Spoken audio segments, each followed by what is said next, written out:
Something y'all probably may have not noticed when y'all first watched through Avatar is that whenever Aang meets someone of a different culture or a different custom, he goes out of his way to show them the utmost respect. Whether he's greeting somebody from the Warrior Tribe, where he typically does like the Warrior Tribe forearm handshake, or he does the typical Fire Nation head bow, also paying close attention to the hand placement as well. He will even go as far as to do the respectful spiritual greeting, and that's one of the highest levels of respect, especially from someone that he's learning from, which is a very important life lesson that Aang conveys through storytelling. Is whenever you're learning from a different culture that has different customs, it's important to be very respectful. It doesn't have to end at just learning, it could just be out of pure respect and friendship. Also, did y'all know that Aang had an outfit for every single nation that he visited except for the War Tribe? And that is typically because a lot of the War Tribe clothing is made out of animals, which goes against Aang's belief about harming animals, especially wearing them. If you go back and look at every outfit that Aang wore, he haven't worn a single piece of animal clothing, unless it was Appa's fur.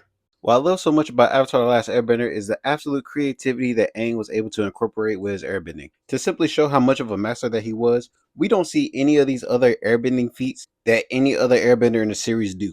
Like for instance, like look at this move. We don't see anybody else in the series do a move like that, or be as powerful with airbending like that. And mind you, this is during Sozin's Comet. And for some people that don't know, Sozin's Comet enhances firebending, not airbending. So that's just him natural airbending, especially when it comes to airbending and creating full-on tornadoes. And not only tornadoes, but also use the staff to create a tornado whip. Like, look at this. This is insane. We don't see it in the series. After Aang, and the creativity that some of these benders do, like Katara and the octopus, or Zuko and his flame daggers, or flame whips, or Toph jumping into the ground and using it as travel, and skating on Earth at a crazy fast speed. The creativity of the show and its power system is truly underrated. I love when I see a character that uses bending with whatever weapon of choice that they pick, because it simply shows that Zuko was right all along, where your weapons aren't just your weapons, something separate, but actually should be thought of as an extension of your body. Which, whenever someone in the series use bending in correlation with a weapon, they tend to use it that way. And it is absolutely peak every time. Like, who would want to see an earthbender with dual hammers? Or better yet, a firebender with dual swords? Or better yet, airbenders with fans? And they know that they will be OP with fans. That's why Aang had to put it down. He's like, oh, too early in the series to be this cold. Like, whenever we see a character in Avatar using weapons, it's always a spectacle. Always. To the point where that's where the non-benders typically shine at.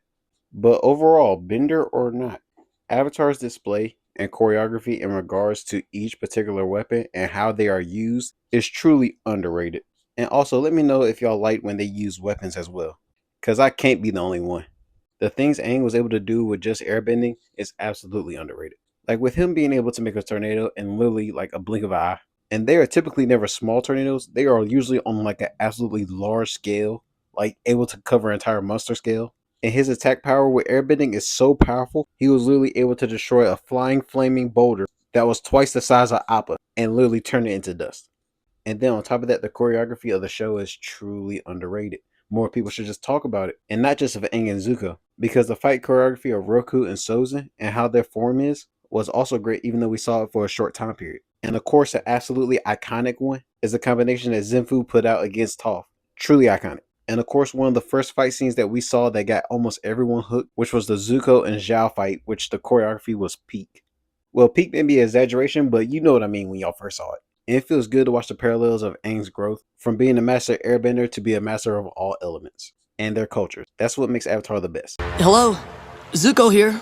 And if you like that video, make sure you like, comment, and subscribe. And also let me know what you think the next video should be based off of. Because like I say at the end of all my videos, I read every comment and I make sure that y'all are heard. Because I'm trying to get to 50K by the end of the year, I would love to have your support and hear more about your ideas. I hope you're able to apply these words in your everyday life. And Lily, thanks for watching. Oh, and a reminder, drink water. Perfection and power are overrated. I think you are very wise to choose happiness and love